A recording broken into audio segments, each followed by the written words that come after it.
অনেক দিন পর আমার হাজবেন্ড আমার জন্য আর আমার ছেলের জন্য দেখুন কি নিয়ে আসলো। তো প্রায় অনেক দিন যাবৎ বলতেছিলাম যে খেতে ইচ্ছে করছিল, তার জন্য নিয়ে আসলো।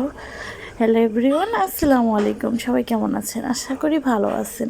আমি আপনাদের বোন আলহামদুলিল্লাহ ভালো আছি।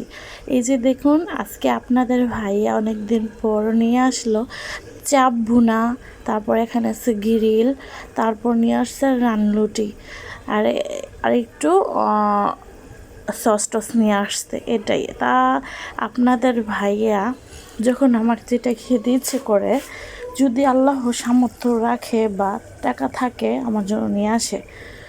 আর এই যে দেখুন, আজকে আপনাদের ভাইয়াকে আমি বলতেছিলাম আমার চাপ খেতে ইচ্ছে করছে, তখনই চাপ নিয়ে আসছে। আলহামদুলিল্লাহ। আর চাপ আমার খুবই পছন্দের একটা জিনিস। চাপ গ্রিল মানে পোড়া মুরগি খুবই আমার পছন্দের। আমি অন্য এখনকার বেশি ভাজাপুরি খেতে ইচ্ছে করে না, কিন্তু এই চাপটা দিলে আমি সবসময় খেতে পারবো, কারণ এই চাপ গ্রিল আমার খুবই পছন্দ। তার জন্য আর আমার খাওয়ার আইটেমের ভিতরে আমার যদি কিছু পছন্দ বেশি হয়ে থাকে, সেটা হলো বিরিয়ানি। কারণ আমার বিরিয়ানি মোস্ট ফেভারিট, মানে প্রচণ্ড প্রচণ্ড পছন্দ। দিক দিয়ে দেখুন, আমার ছেলে সসেরগুলো আমাকে দেখাচ্ছিল। তো দেখো, এগুলা মানে সসগুলো সব দেখাইতেছিল। তা আমার ছেলে কখন খাবে সে চিনতে পারতেছে না, মানে আমার ছেলেও পছন্দ করে মাশাল্লাহ। তা আমি ফাইনালি এখন খেয়ে দেখবো কেমন সেই। তা আমি বলতেছিলাম অনেক মজা হয়েছে আজকে চাপ ভুনাটা। আসলে কি এখানে আমাদের সাথে 2 নাম্বার করা হয়েছে। কেন জানেন?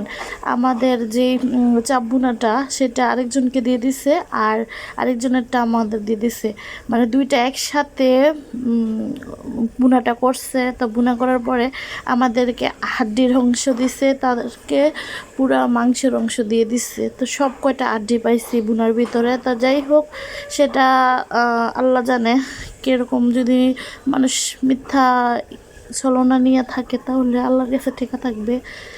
এই যে দেখুন, কিন্তু অনেক মজা হয়েছিল। তা আমি আপনাদের ভাইয়াকে বলতেছিলাম এই গ্রিলটার থেকে আজকে চাপটার ভুনাটা অনেক মজা হয়েছে। তো ভুনাটা এত স্বাদ হয়েছে, সেটা কল্পনারও বাইরে। যে ভুনাটার কালারটা দেখুন সেই রকম। তো আমার ছেলেকে গ্রিল দিয়ে দিছে, কারণ আমার ছেলে ভুনা খাইতে পারবো না, অনেক ঝাল। তো আপনাদের ভাইয়াকে বলতেছে কেমন হয়েছে, আপনাদের ভাইয়া বলতেছে সেই। তো আপনাদের ভাইয়ার একটু মনটা খারাপই ছিল, কেন জানি না। তা যাই হোক, এদিক দিয়ে দেখুন আপনাদের ভাইয়া খাইতেছিল, আর আমি বলতেছিলাম তোমার মনটা খারাপকে। তো বলতেছে যে এমনি হেসে পড়ে দিয়া। যাই হোক, ভালো থাকবেন সবাই।